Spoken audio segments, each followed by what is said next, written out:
پیر اجمل رضا قادری بیان۔ دوستو، بزرگوں اور بھائیوں، اللہ تبارک و تعالی نے اس امت کو ساری امتوں کا سردار بنایا۔ کنتم خیر امت کہہ کے اس امت کو اللہ تعالیٰ نے تمام امتوں کی امامت عطا کر دی۔ رب کریم نے نبی کریم علیہ السلام کے صدقے سے ہم گناہگاروں کو بھی وہ فضیلت عطا کی جو حضور کے غلاموں کو نصیب ہے۔ لیکن بڑا آدمی وہ ہوتا ہے جس کی سوچ بڑی ہو، جس کے افکار بلند ہوں، جس کی نگاہ پاک ہو، جس کا حوصلہ بڑا ہو۔ اللہ تعالیٰ نے ہمیں امامت دی ہے امتوں کی، لیکن اگر سوچیں سطحی قسم کی ہوں، ذہن چھوٹے چھوٹے مفادات کے ہوں، ساری زندگی انسان اپنی دکان کی، اپنی ذات کی، اپنے گھر کی، اپنی برادری کی سوچ سے باہر ہی نہ نکلے، تو وہ آفاقیت جو اللہ اور اس کے پیارے محبوب صلی اللہ علیہ وسلم ہمیں دینا چاہتے ہیں وہ ہمیں کیسے حاصل ہوگی؟ جو قومیں اپنے چھوٹے چھوٹے ذاتی مفادات کے لیے ملی سودے کریں، اپنا گھر بنانے کے لیے ملکوں کو مقروض کر دیں، تو وہ کیسے دنیا کی امامت کا فریضہ سر انجام دیں گے؟ ساری زندگی اگر انسان اس رٹے سے باہر نہ آئے کہ میں کیسے اونچا ہو سکتا ہوں، میرے بچے کیسے آگے جا سکتے ہیں، مال کیسے کما سکتا ہوں، یہ میرا گھر بہت بڑی حویلی میں کیسے بدل سکتا ہے، فیکٹری ایک کی 4 کیسے ہو سکتی ہیں، اور کوئی ملی کام ہی نہ کرے، تو وہ آفاقیت جو اسلام چاہتا ہے وہ کیسے پیدا ہوگی؟ اقبال کہنے لگے کہ عجب نہیں کہ خدا تک تیری رسائی ہو، پر تیری نظر سے پوشیدہ ہے آدمی کا مقام۔ تو بندے کو ہی نہیں سمجھ سکا تو وہاں تک تو کیا جائے گا؟ جب تک سوچوں میں وسعت نہیں آتی۔ دیکھیں نا، ڈاکٹر اقبال ہمیں کہتے ہیں کہ بازو تیرا توحید کی قوت سے قوی ہے، تو وطنوں میں، سرحدوں میں اپنے آپ کو قید نہ کر،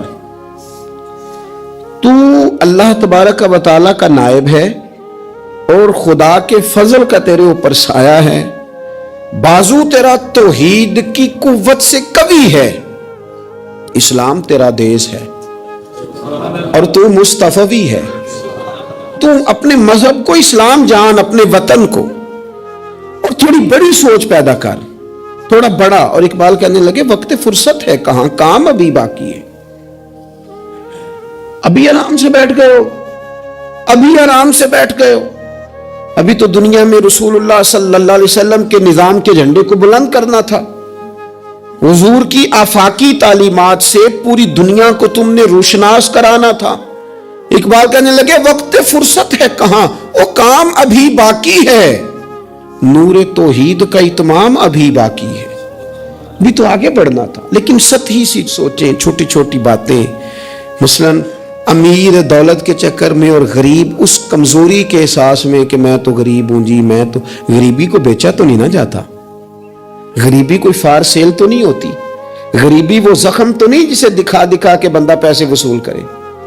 آپ اپنی غریبی کو بھی کیا سیل کریں گے، اپنے آنسو بھی بیچیں گے کہ میں چونکہ کمزور ہوں تو لہذا فٹافٹ میری بولی لگا دی جائے؟ لا یسألون الناس الحافا۔ قرآن کہتا ہے انہیں بڑی بھی ضرورت ہو تو پھر بھی لپٹ لپٹ کے سوال نہیں کرتے، ان کی سوچیں بڑی ہوتی ہیں۔ وہ کہتے ہیں بندے کیا دے سکتے ہیں، سیٹھ کیا دے سکتے ہیں، نواب کیا دے سکتے ہیں، اللہ رسول سے مانگیں گے۔ ان کی بڑی سوچیں ہوتی ہیں۔ وہ شاعر تھا نا ایک بیچارہ، شاعر ناراض نہ ہو جائیں، یہ بھی بیچارے قابل رحم ہوتے ہیں، ساری دنیا سو رہی ہوتی ہے تو یہ چھتوں پہ پھر رہے ہوتے، کہتے ہیں آمد ہو رہی ہے، تو یہ بھی ایک عجیب بعض اوقات کیفیت بن جاتی ہے۔ تو اس کی بھی حالت کوئی تھوڑی زیادہ ہی پتلی تھی، کپڑے بھی پھٹ گئے، کسی چوک میں مکھیاں بھنک رہی تھی، تو کسی نے سمجھ لیا کہ شاید غریبی بیچے گا۔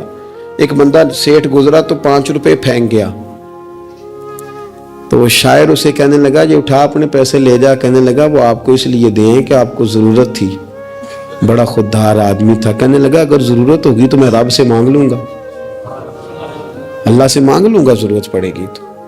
یہ آرزوئے کرم اور میں آپ سے کروں، یہ آرزوئے کرم اور میں آپ سے کروں، یہ بھیک اس کو دی دیے جس کا خدا نہ ہو۔ میں مانگ لوں گا اللہ رسول مجھے دیتے ہیں۔ خودداری، عزت نفس، بڑی سوچ، بلند افکار، یہ ذات کا جو چنگل ہے نا، اس سے اپنے آپ کو آزاد کیا جائے۔ میری بات بن جائے، مجھے کو چودھری مان جائے، مجھے کو بڑا مان جائے، کسی کو پتہ چل جائے تلق ہے، کسی کو پتہ چل جائے فلانے کا نام آتا ہے، کسی کو میں بھئی آپ کمزور ہو جائیں گے، آپ تو بھیک اور خیرات مانگنے لگیں گے عزت کی۔ آپ کس چکر میں پڑ گئے؟ آپ اپنے ذہن کو بڑا کریں، نگاہ کو بلند کریں، معاملات اس طرح کے کریں۔ دیکھیں قرآن مجید کیا فرماتا ہے، اللہ کریم نے فرمایا کہ بندوں کی شان یہ ہے کہ وَيُطْعِمُونَ الطَّعَامَ عَلَىٰ حُبِّهِ، وہ لوگوں کو کھانا کھلاتے ہیں پر اللہ کی محبت میں کھلاتے ہیں۔ کھلاتے لوگوں کو ہیں، پیار پانا چاہتے ہیں رب کا۔ مسکینم و یتیمم و اسیرا، مسکین کو بھی، یتیم کو بھی اور قیدی کو بھی۔ کبھی اگلی آیت پر آپ غور کریں نا، فرمائے انما نطعمکم، بے شک وہ کھانا کھلاتے ہیں لوجہ اللہ، اللہ کی رضا کے لیے۔ لا نرید منکم، اور وہ نہیں چاہتے جزاء ولا شکورا، نہ وہ کوئی جزا مانگتے ہیں اور نہ ان کا دل کرتا ہے کہ ان کا شکریہ ہی ادا کریں۔ شکریہ کے لفظوں کا تکلف بھی نہیں چاہتے، ولا شکورا، شکریہ کے جملے بھی کوئی بولے انہیں پسند کیوں؟ اس لیے کہ انما نطعمکم لوجہ اللہ، کیونکہ کھلایا جو اللہ کے لیے ہے۔ پھر کسی کو کہنا میرا احسان مند بن، شکر گزار ہو، یہ بات درست نہیں ہوتی۔ میرے عزیز تھوڑی سی نا بڑی سوچ، ضروری نہیں کہ آپ سماجی ہوں، سیاسی ہوں، آپ کا بڑا رکھ رکھاؤ ہو، یہ کوئی ضروری ہے؟ آپ کی سوچ بڑی ہو، ذہن میں وسعت ہو، آپ غریب آدمی ہو بھلے، آپ بات ملی کریں، آپ کو اثار کرنا آتا ہو۔ میں نے پچھلے جمعے بتایا تھا کہ ایک صحابی نے بھوکے رہ کے مہمان کو کھانا کھلایا۔ ان کی اپنی حالت یہ تھی کہ ایک وقت کا کھانا نہیں تھا۔ آپ کے مزاج میں وسعت ہو، مزاج میں۔ بخاری شریف میں حدیث ہے، نبی پاک صلی اللہ تعالی وسلم کے سامنے سے ایک شخص گزرا، کریم محبوب علیہ السلام نے لوگوں سے پوچھا کہ اس کے بارے میں تمہاری کیا رائے ہے؟ عرض کی یا رسول اللہ بہت وزادار آدمی ہے، بڑا باوقار ہے، کوئی بھی بات کرے تو لوگ توجہ سے سنتے ہیں، کہیں پیغام نکاح دے تو اسے رشتہ مل سکتا ہے، کسی کی سفارش کرے تو قبول کی جا سکتی ہے۔ حضور زیر لب ہلکا سا مسکرائے اور خاموش ہو گئے۔ بڑے بڑے سیاسی سماجی لوگ ہوتے ہیں نا شہروں میں، وہ بیچارے مطلب ان کا بس نہیں چلتا، کسی کی منت کریں کہ کہہ 2 دفعہ مجھے چودھری صاحب، گزارش کریں، کسی کا ترلا کریں کہ مہربانی کر 2 دفعہ کہہ دے میں بڑا آدمی ہوں، بول دے صحیح۔ شیخ سعدی کہتے ہیں جس طرح لکڑی کو گھن کھا جاتی ہے، بڑے لوگوں کو خوشامد کھا جاتی ہے، کھوکھلا کر دیتی، صلاحیتیں ضائع ہو جاتی، تعریف کا اتنا شوق لگ جاتا ہے، اتنی لت لگ جاتی ہے تعریف کی۔ تو حضور خاموش ہو گئے۔ تھوڑی دیر کے بعد ایک غریب آدمی گزرا، یہ بخاری ہے۔ نبی کریم صلی اللہ علیہ وسلم نے فرمایا اس کے بارے میں تمہارا کیا خیال ہے؟ عرض کی یا رسول اللہ یہ تو غریب آدمی ہے، سادہ آدمی ہے، یہ کوئی بات کرے تو لوگ توجہ سے سنے نہ، پیغام نکاح دے تو کوئی اسے رشتہ بھی نہ دے، اور حضور یہ سفارش کرے تو قبول بھی نہ ہو۔ ایک بندہ پہلے گزر گیا جس کے بارے میں یہ تھا کہ بڑا جناب، لوگ اس کو جانتے ہیں، اس کی بات سنی جاتی، سفارش مانی جاتی، پیغام نکاح دے تو رشتے ملتے۔ اس کے بارے میں بالکل دوسرا مترادف اور الٹ تبصرہ کیا گیا، یا رسول اللہ یہ غریب آدمی ہے، اس کی وہ وزاداری نہیں۔ اب نتیجہ حضور نے بیان کرنا تھا، رزلٹ نبی پاک نے دینا تھا۔ حضور فرمانے لگے وہ جو تم نے کہا نا کہ بڑا وزادار ہے اور سفارشیں مانی جائیں اور پیغام نکاح قبول کیے جائیں، فرمایا اس طرح کے بندوں سے زمین ساری بھر بھی جائے تو پھر بھی یہ جو غریب گزرا ہے نا، یہ ان سب بندوں سے زیادہ افضل ہے۔ آپ کا کیا خیال ہے کہ نام کی تختیاں زیادہ لگی ہوں تو بندے کا رعب زیادہ ہے، اس نے بڑے افتتاح کیے ہوں تو اس کا رعب زیادہ ہے؟ تو میرے عزیز آپ بڑی سوچ، وسعت والی، بڑا کلیجہ، بڑا حوصلہ۔ نبی پاک صلی اللہ تعالی علیہ وسلم نا بڑی باتیں ارشاد فرماتے تھے۔ حضور کی کوئی ایک حدیث بھی، کبھی ایک حدیث پر بھی غور کرو گے تو عالمی سوچ ملے گی آپ کو، آفاقی بات، اس میں دنیا کی ساری حکمتیں پنہا نظر آئیں گی آپ کو۔ لیکن مسلمان اپنی گلی سے باہر نہیں آتا، اپنی برادری سے باہر نہیں آتا، اس کو یوں لگتا ہے کہ میرے گھر پیسے آ گئے نا، ایسی ہوا چلی ہے کہ ہر شخص سوچتا ہے اور تمام شہر جلے، بس ایک میرا گھر نہ جلے۔